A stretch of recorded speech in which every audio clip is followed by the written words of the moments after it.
Welcome to the Asia Chessboard, the podcast that examines geopolitical dynamics in Asia and takes an inside look at the making of grand strategy.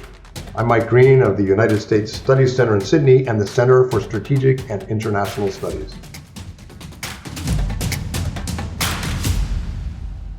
Welcome back to the Asia Chessboard. I'm Mike Green, joining you as always, or almost always, from Sydney, Australia at the U.S. Studies Center, but sometimes from Washington, Georgetown, and CSIS. The Asia Chessboard tries to look at big strategic questions in Asia, or the Indo-Pacific, if you prefer, and not jump at the news of the day. But recently, developments in Washington have suggested that some big pieces of American Asia strategy may be in flux. The role of NATO or Europe in the East Asian and Indo-Pacific security equation is in flux right now because of the transatlantic friction. And now the role of India and the Indian Ocean with the name change of the Indo-Pacific Command back to its original title of Pacific Command. Would a rose by any other names smell as sweet? We'll see.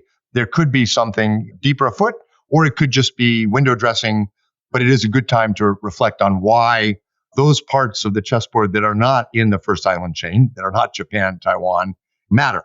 To help us unpack the Indian Ocean and INDOPACOM name change, we're joined by one of the top thinkers on Indian Ocean strategy and Indian military affairs, Arzan Tarapore. Arzan, welcome. Great to have you. Thank you very much, Mike. A real honor to be on. Thank you. And you're joining us from Northern California, from the Hoover Institute at Stanford, where you're a visiting fellow. And I know you have affiliations with European University Institute in Florence, and that you've been a lecturer and a professor at the Army War College, ASPE in Australia, Georgetown Rand, East-West Center, ORF, the Observer Research Foundation in Delhi. But your career started in the Australian Department of Defense. And how does a kid from Sydney, I think you grew up in Sydney, end up, other than, I guess, some geographic proximity, end up being one of the leading career officials in Australia and now scholars in the US and the region on Indian Ocean strategy? Were you a kid staring out at the sea from Sydney thinking there's an ocean out there? How did you get into this? I was a kid, Mike, and this is good advice, I think, for any parent. I was a kid whose first desk in his bedroom was one of those like laminated desks with a world map on it. And so by default, compulsorily, every time I sat at my desk, I was literally looking at a map. So that's why I really enjoy playing games about quizzing capital cities of countries and stuff. So that was, look, I grew up studying and loving history in high school. And when I got to uni, I studied international relations, which was as close as you got to guns and bombs and international security. But that was all pre-9/11, right? And so pre-9/11, if you were studying IR in uni, you had to be really interested in it. You had to be really dedicated to it because not a lot of people were, or if they were, they weren't studying international security. And so really it was when I did my junior year abroad at Georgetown, no less, at the School of Foreign Service, where I was really inculcated into what they colloquially called guns and bombs, so international security studies, and also a real, I think, feature of Georgetown, which is prizing the notion of public service. And so when I finished, I joined the public service and I joined the Department of Defense actually as a China analyst way before it was cool. And when I joined, this is how old I am, I joined in 2001. Very soon thereafter, a Chinese fighter jet bumped into an American ISR plane, the EP-3 incident. And so there was a real sense that, this was going to be the defining feature of our careers. But of course, a few months later, there was another incident, 9/11, which really did make that the defining feature of my government career. So as soon as 9/11 happened, as happened certainly in the US and certainly in Australia, everyone in my business, all my peers, all my colleagues, we all our gaze turned immediately to Southwest Asia broadly.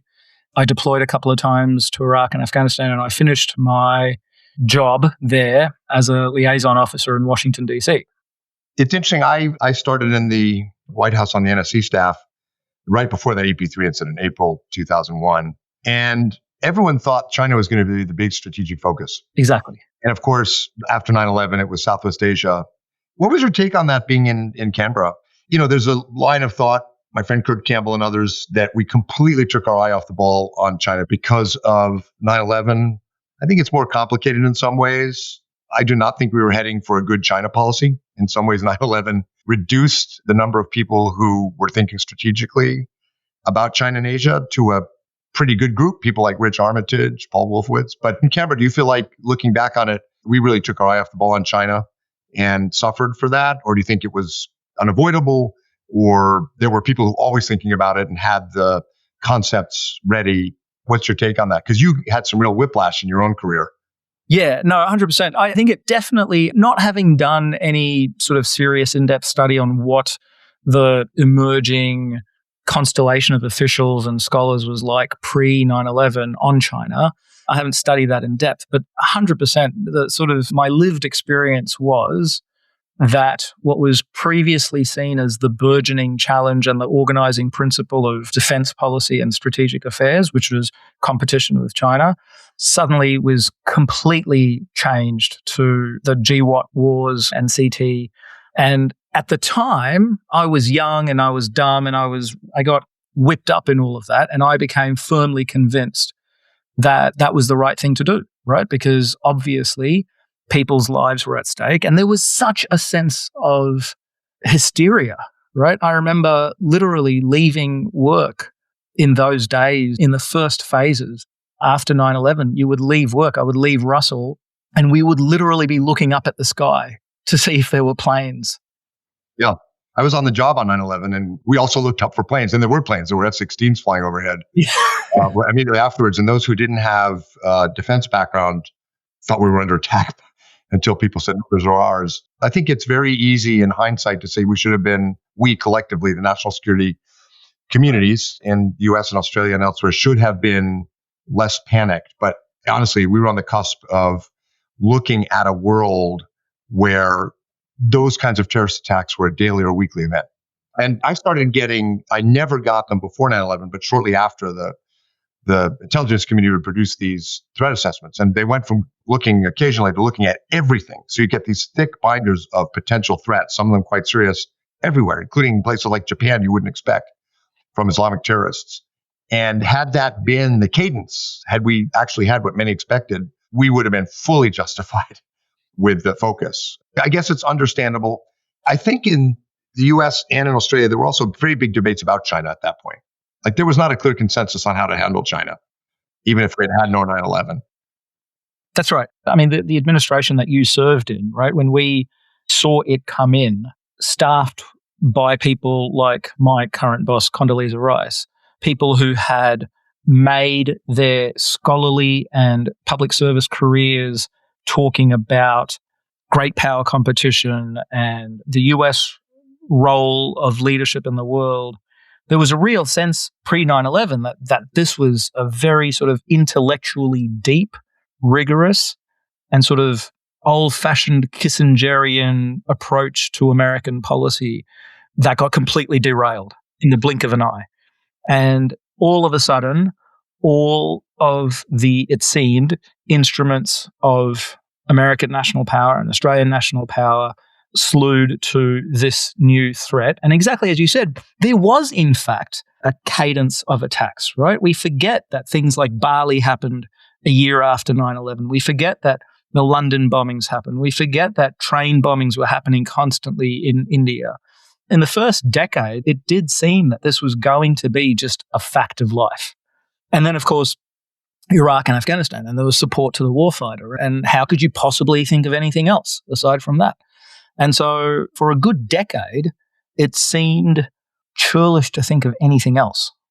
The other thing I would say is, while there was real contestation about the nature of the China challenge within the Bush administration, I'm sure within the Howard government, I could tell, and other governments as well. And we really did not know the trajectory China would be on. It's a bit rich, retrospectively saying we should have predicted this trajectory. I think a lot of variables, the global financial crisis, the emergence of Xi Jinping. But the one thing President Bush said to me when I started was, we don't know where China's going, but we know we're going to need allies. And I was basically hired into that role to work on primarily Japan, but also Korea, Australia. And this is my pivot to our topic, India. Because through all of the pressures of 9/11 and then Afghanistan and then Iraq, keeping strong alliances was an essential tool and a very high priority for the Bush administration and continued to be for Obama and for the first Trump administration. People forget. And so the toolkit involved allies. And one of the most important, I guess, innovations, if you will, or developments was India. And through all of this, the Bush administration was pretty disciplined about what we call next steps in the strategic partnership, but building a strategic relationship with India for a new era, not an alliance. The formative concept for most of us was that Indian power in and of itself contributes to a more stable balance of power and serves America's interests, Australia's interests, Japan's interests. We didn't require India to completely give up non-alignment. We required India to have the capacity to sanitize, if you will, the Indian Ocean and so forth. So this became a really important concept, something you worked on in your career subsequent to all the things we were talking about. It led, of course, to this debate about what we call the region. So I was senior director for Asian affairs, but it included India and Pakistan. And often I had to work Afghanistan. So we had the mapping of the NSC staff was the Indo-Pacific, even though we called it the Asia Directorate. The actual term Indo-Pacific, people like Rory Metcalf, Andrew Shearer, and others, Andrew and I had a piece in the Washington Quarterly in 2009 or so. They were names, but they had some significance. It was a mental map. It's sort of going back to young Arzan with his map at his table. This was how we need to think about the geographic space. And that's why the name change to INDOPACOM was so important. And also, of course, reflecting India's importance and also Japan's importance, because the free and open Indo-Pacific was Abe's framing. It's more than just a name. There's a lot of geography, assumptions, prioritization built into it. And now the name's been changed. So we should talk about why that might have happened, whether it means anything, whether it's lasting. Let's start with why you think it happened. We don't know. It's actually one of these things where, surprisingly, I haven't seen any credible news stories about why the name change happened. So we're guessing. But what do you think the logic might have been for going from Indo-PACOM to PACOM and basically seeming to reduce the sort of mental map of the region? Is there a case for it you could think of? Look, first of all, I think it's really important to recognize, and we often lose sight of this, that just because this one combatant command in the United States Defense Department has changed its name doesn't mean that the concept of the Indo-Pacific has gone away, right? I still think the concept of the Indo-Pacific is, as you said, one that has a lot of analytic and policy purchase and implications. And I think a lot of people around the region and around the world still obviously think of it in those terms. And they should, because it is an important concept with serious implications. So now this COCOM has changed its name from Indo-PACOM to PACOM. Why has it done it? I don't know. As you said, so much of what happens in this administration winds up being pretty idiosyncratic. I think it's not necessary or apt to read a lot of strategic theory into it. You know, I had a boss once who always used to say, when given the choice, always choose cock up over conspiracy, right? Not to suggest that this is a mistake exactly, but the point is that not everything that happens as a result of a well thought out deliberative process with a coherent theoretical foundation. I don't think that's the case at all. I don't know, as you said, why this happened, and we can only speculate, but I would speculate that this is an administration and in particular a Pentagon where optics matter, where branding matters. So they changed the name from DOD to Department of War unofficially. The secretary cares a lot about grooming standards and whether generals are fat, right? This is a leadership that cares about things like that, prioritizes things like that. So in my mind, the simplest and most convincing explanation is that it is just that. It is a matter of optics that signals something that has always been true, even when the name of the combatant command was Indo-PACOM. And that is that in the American strategic map, or at least the military map, it is Westpac, First Island Chain, that has always been the priority for good reason. I'm not saying that that shouldn't be the priority.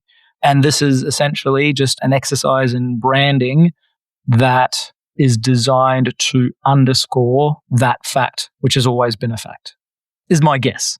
To be clear, we're guessing here, but behind every name is a little bit of a strategy or strategic assumptions. You can also speculate what those might be.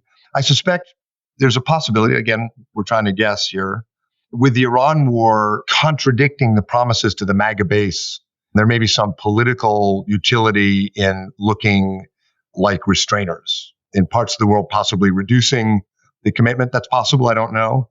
I mean, yeah, sure. I see what you're saying, Mike, but I'm skeptical that people who, and I know people who I served with who are sort of conservative leaning or aligned themselves with MAGA who have lost faith because of the Iran war.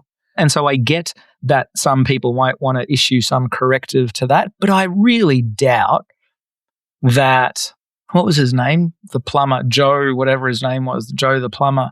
I doubt that people who are annoyed by the Iran war are really keeping. Yeah, I agree with that.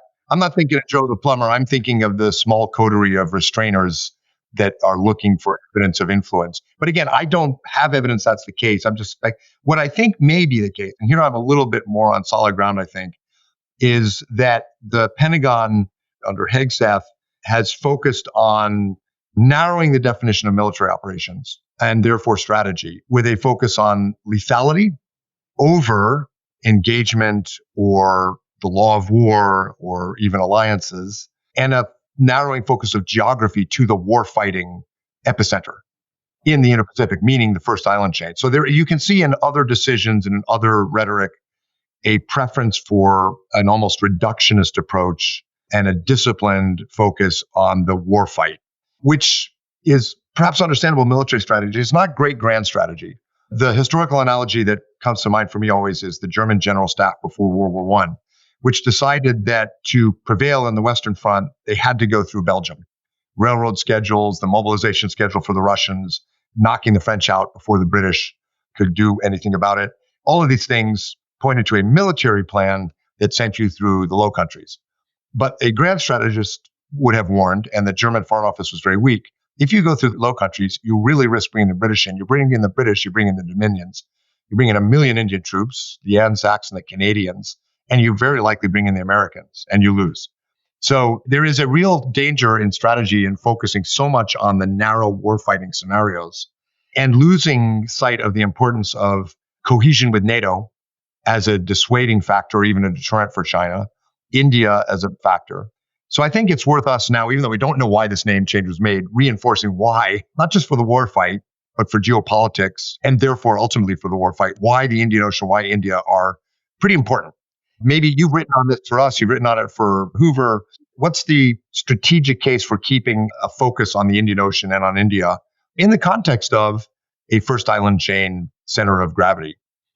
Okay, so there's a lot there. Yes, thank you. I can't stay silent on this one point, which is that I completely agree that a narrower notion of what it means to fight a war is not necessarily sound grand strategy, but I would be even less charitable to say that it's not even sound military strategy, right? And we've seen that in Iran as well, right? This idea that putting bombs on targets equals military success, because it doesn't. So it's not even military success, let alone grand strategic success. So that's point number one.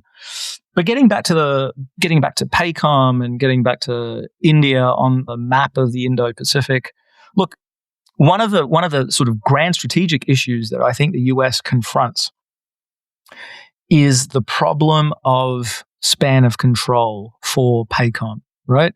That's why this name change, but in the initial hours that it happened, I was waiting for the other shoe to drop, whether there would be a change in the AORs of PACOM and CENTCOM, whether they would move the boundaries, and they didn't. And that leaves PACOM still with this really invidious problem of having an enormous span of control, so that, God forbid, if there is a war, the good people in Hawaii are going to have an enormous portion of the Earth's surface to worry about, and a lot is going to happen there. Now, that brings in the role of India, both in peacetime and in wartime. If we're talking about a contingency in the first island chain, look, it gets back to what you were saying about Washington's conception of why India matters, right? And going back to those Kissingerian realpolitik practitioners in the George W. Bush administration, their assessment was that India matters because it is an enormous country that you cannot ignore, not just demographically, but geographically, geopolitically. It sits astride a really important highway in the world, which will matter in a conflict in the first island chain. And in peacetime, it matters because such a big country cannot be ignored by China, right? And so this is why we had this concept of the Indo-Pacific, that by sort of unifying what were previously subregions, Northeast Asia, Southeast Asia, South Asia, by unifying them in one grand region of the Indo-Pacific, you could essentially pose bigger challenges for China, which is sound thinking. And India is a irreplaceable, unignorable part of that. I think, as you said, as smart strategic theorists have said and written about, for American purposes, a powerful and independent India, which has freedom of action to act in its own national interests, is good for America. It's good for the region. And it's good even through the narrow lens of strategic competition with China. So I think that's what drove decades of American policy sort of post-Cold War, especially starting with the George W. Bush administration. Again, that civil nuclear deal, which is not just a civil nuclear deal, right? But it was a massive diplomatic move, right? A really audacious diplomatic move that opened up the possibility for a bilateral relationship, really reset alignments in the world, in the Indo-Pacific. All of that was motivated by this idea that India is a really important actor that matters, and a strong India that can act in its own interests is good for India, it's good for the region, and it's good for the United States. Very good point on Iran and an over-reliance on military tools in general, not just in thinking about the Western Pacific. Point well taken. If you were concerned, and people should be concerned, about the order of battle of the PLA, about the increasing contestation of the first and second island chain, the stresses on INDOPACOM to address security concerns across an AOR that goes all the way across the Indian Ocean, from Hawaii to the Indian Ocean, from California to the Indian Ocean, I suppose, you would want ways to reduce the burden on the U.S. military in places that are not the Western Pacific. And you would therefore want other allies and partners to be picking up more of a role, sanitizing the security situation, being net exporters of security. And in the Indian Ocean, that would be India. And then you have to ask the question, okay, who in the U.S. government and in the U.S. COCOMs is going to make sure that India has the kit it needs, has the capabilities it needs, has the partnerships it needs? It's going to be PACOM or INDOPACOM. And then the last thing you'd want to do is signal to the Indians, we don't care about you. So it is a bit of even if you're about reducing the INDOPACOM level of effort geographically to narrow on this first island chain, you would by definition need India to do more, have more kit, have more capabilities. It sort of doesn't make sense there either. It's kind of the worst of both worlds. You're signaling that India matters less without actually alleviating any of the real tangible span of control problems that PACOM faces. Yeah.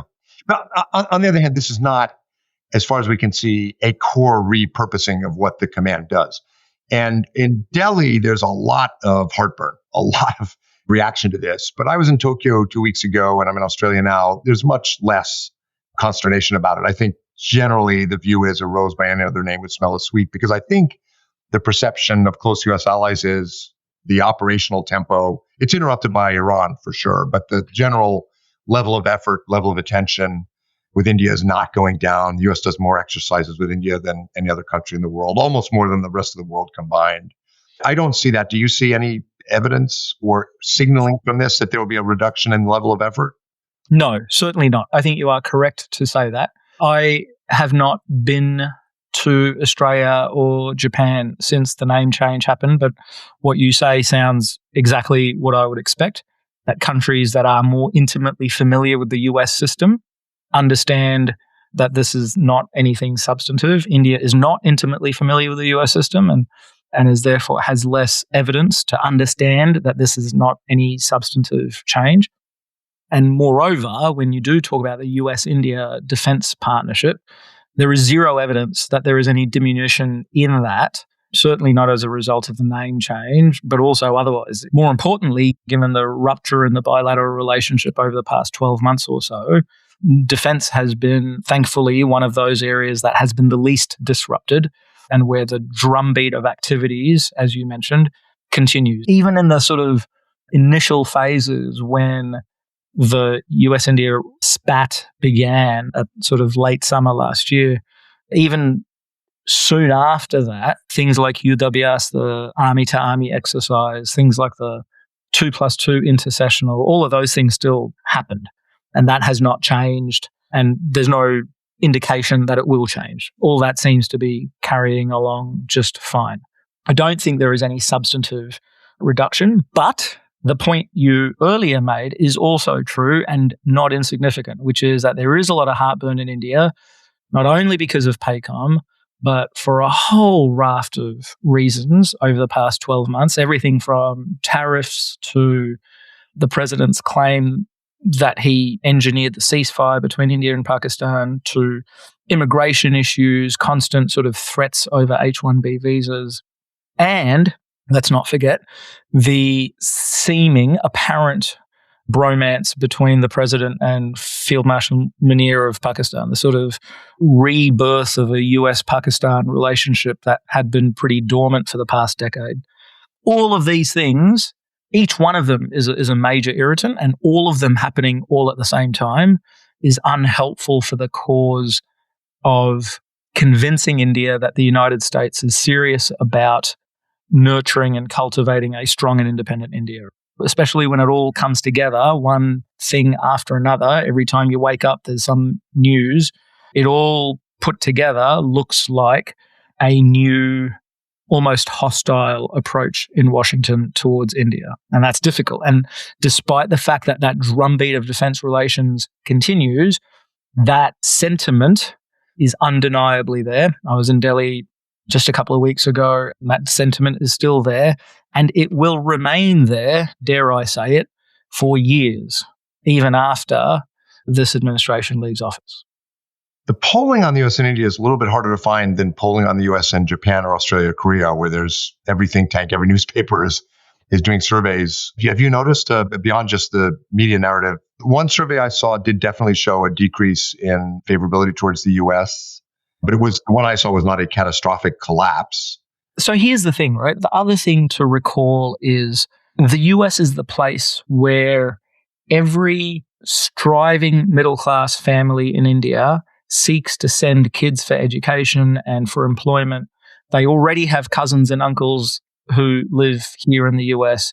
The people-to-people link, the personal bilateral link is extremely thick and healthy, right?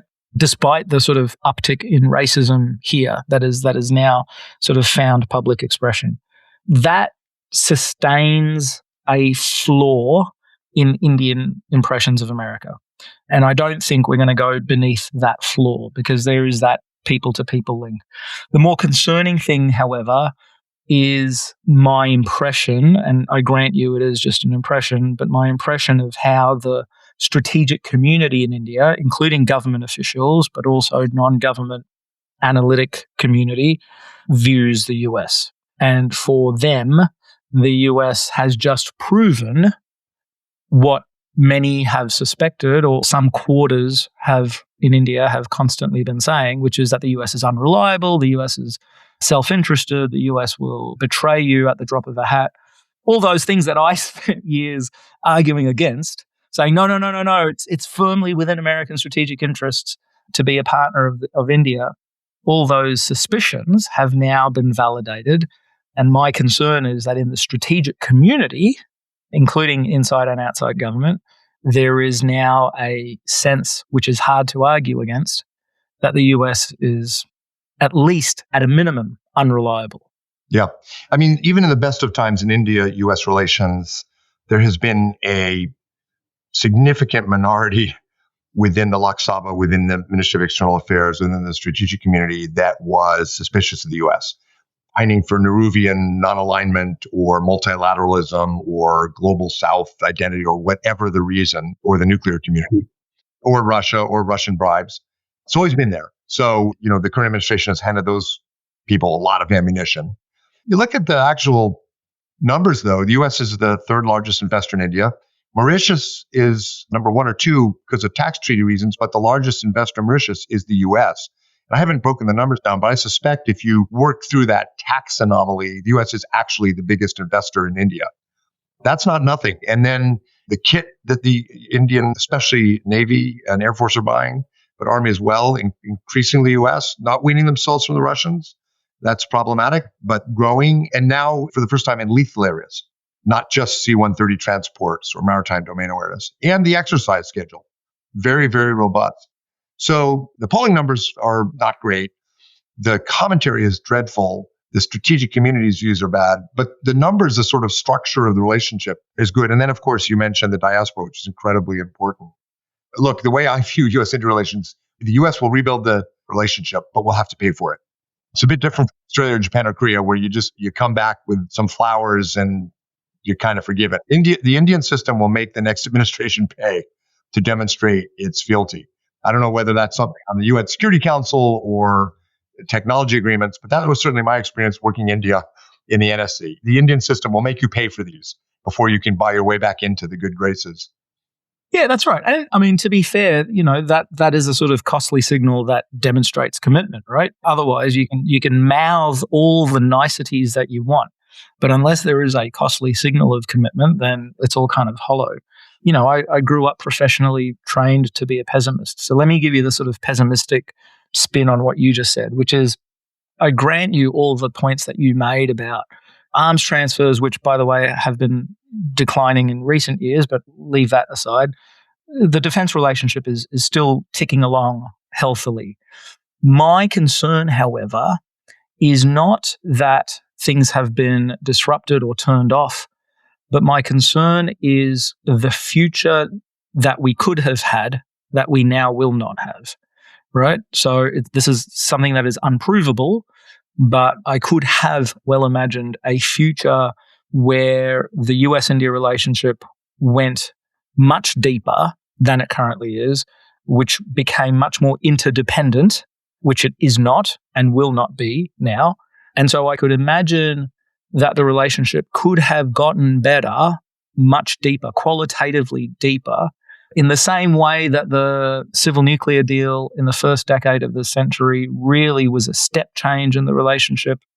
There were tantalizing signs in the last couple of years that some similar sort of step change, we may have been on the cusp of another step change, which now will not materialize. And so now, just as I said, the floor in the relationship will not give way, that there is now a higher floor in the relationship. The concern, the sort of pessimistic take on your take, is that the ceiling is also lower than it previously was. And that, yes, things have not been turned off and things are ticking along, but nor will they get qualitatively better. I'm in the national security space as well, and therefore I should be a pessimist, but I'm just a natural optimist. So I'll give you the glass half full version, which is, yes, you are absolutely right. Often when alliances or strategic partnerships with countries like India are discussed these days, it's very binary. The commentary is either we have alliances or we don't. They're ruined and destroyed by Donald Trump, or they're there. And you frame it correctly, which is the opportunity cost. Even if alliances survive, you pay a significant strategic opportunity cost by not operationalizing them, integrating them to the degree you could, which is a very important factor in deterrence and stability. So you pay a cost. On the other hand, where I'm slightly more optimistic is I think the structural factors and the Chinese menace to India, Indian Ocean, in the Himalayas, and in the global south is not going away. Xi Jinping is nothing if not consistent, the opposite of President Trump. And Bill Clinton in 1997, 98 tried to rebuild U.S.-India strategic partnership, and then the Indian nuclear test happened, and the non-proliferation Ayatollah, as we used to call him, in the U.S. government and the Congress blocked it. It only took a few years and George W. Bush to come in, and it restarted. So I think the U.S.-India relationship and American relationships with much of the world have an ability to reboot. So we definitely paid an opportunity cost. It may be years. It may not be many years. We'll just have to see. Now we're speculating about the future, and as the saying goes, prediction is difficult, especially about the future. Especially about the future. And there is no evidence about the future. Yeah, look, you're right. I'm not that pessimistic. I don't think that the relationship is broken exactly for the reason that you mentioned, right? That because of China, because the unavoidable, unignorable fact of China and its power and aggression. However, the counter to your counter is that a generation ago, the reason that the US-India relationship recovered from the non-proliferation pause was because of an enormously costly signal, again in the form of the civil nuclear deal, right? That's right. The US had to pay enormous political costs and move mountains to essentially rehabilitate India after 98. And as you said earlier, that's the sort of major costly signal of commitment that it will take to recover from this. That's exactly right. I mean, people thinking strategically about how to rebuild, not from ruins, but rebuild momentum in the US-India relationship on the US side, are going to have to start thinking about what the down payment is, what the dowry is. Because with India, marriage lasts for a year. And it's what have you done for me lately? Hey, in your list of sins, the bromance with Pakistan's chief general staff, it's a long list. I won't go through it again. I don't think you mentioned China. Do you sense there is anxiety about the Trump-Xi summit schedule? The next summit presumably happening in September. I mean, that with an earlier administration, with Obama, for example, as we know, would have absolutely irritated or outraged Delhi. And so just so much stuff happening that's not making the cut? Or do you think that's also part of the concern? No, I mean, it was not considered an exhaustive list that I provided. You are right. The sort of equivocation, as it's seen, the equivocation on China definitely has been noticed, is part of the frustration. I would, however, say that I think the reason it's not as egregious as other sins is that India has also committed this.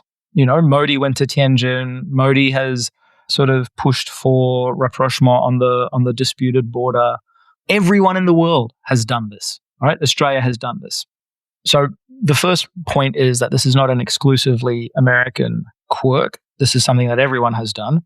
And the second point is, honestly, it is much more debatable that is a good or a bad move to make, right? There is a strategic case to be made for doing this, for stabilizing the relationship or whatever you want to call it. Maybe not sort of agreeing to sell them NVIDIA chips. Maybe that's taking it a little bit far. But I think India should not have a veto on Washington talking to Beijing, right? The sort of bogeyman of a G2 that is a sort of trope in India, that the US and China will reach some sort of condominium and carve up Asia and India will suffer as a result. I think that is, you know, a figment of Delhi's imagination to the extent that people in Delhi fear that. But the idea that the US is not doing everything it can to compete vigorously against China is a legitimate complaint, right? So especially when you're talking about cutting edge technology, right? This is the key to the future. And the concern in India is that the US, not just that Trump and Xi are meeting, but that the US may be ceding key terrain in this competition, especially over critical technologies. Let's, before we conclude, come back to the first island chain question. If this name change reflects a desire by the Pentagon leadership to focus more narrowly on warfighting scenarios and concentrate effort on the center of gravity, as it were, and as we've discussed, that's not smart strategy because you need a broader chessboard. And we broadened the chessboard. The whole point of the Indo-Pacific concept in India was to broaden the chessboard to manage the problem in the first island chain and the problem with China. But if your concentration really is, no, what do we get into the fight in the first island chain? For those people who are focused on that, what's the India card that you see? Is it sanitizing the Indian Ocean? Is it horizontal escalation in the Himalayas? What can realistically be expected? And let me preface it really quickly by saying, India surprises us. When I was in the Bush administration, I went around, I'm a Japan and Korea expert, so I went around to see Indiawala to get advice on this strategic partnership. And the traditional India hands, I'd say 80-90% said, India will never do this. It evaporated quickly, but at quite senior levels in 2003, the Indian system was considering sending a division of troops to Iraq. So India will surprise you. It will frustrate you, but India will surprise you. So I just preface my question with that. But in that sort of range of possibilities, and a lot depends on the scenario, and again, also with the caveat that the war fighting piece doesn't matter. We want to avoid the war, and India is critical in that stable balance of power and influence. But in the acute fight, what's the way to think about India's role? The way I would think about it is to think about it in several levels, with the massive caveat that everything is very contingent on the specifics of how the war begins and what the shape of the war is. But the levels that I would consider are, number one, non-military measures, right? So ideally, as you said, sort of before a war, to deter a war, India has a role to play in essentially signaling to China that the conditions are not right to start the war. And there's a whole slew of non-military measures it could take. I wrote a paper for ASPI a couple of years ago on this topic. But most of the things that India could do are non-military. And they involve things like diplomatic action, international legal arguments, etc. But if you are talking about the military dimension, then there's a bit of myth busting that needs to happen.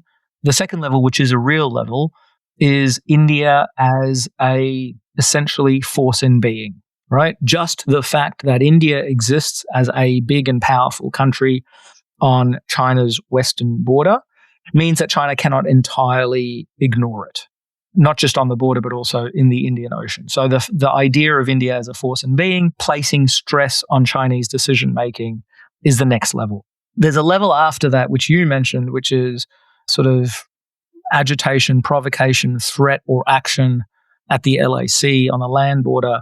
That is the one where I am most skeptical. I don't think India has anything to gain by doing that and a lot to lose by doing that.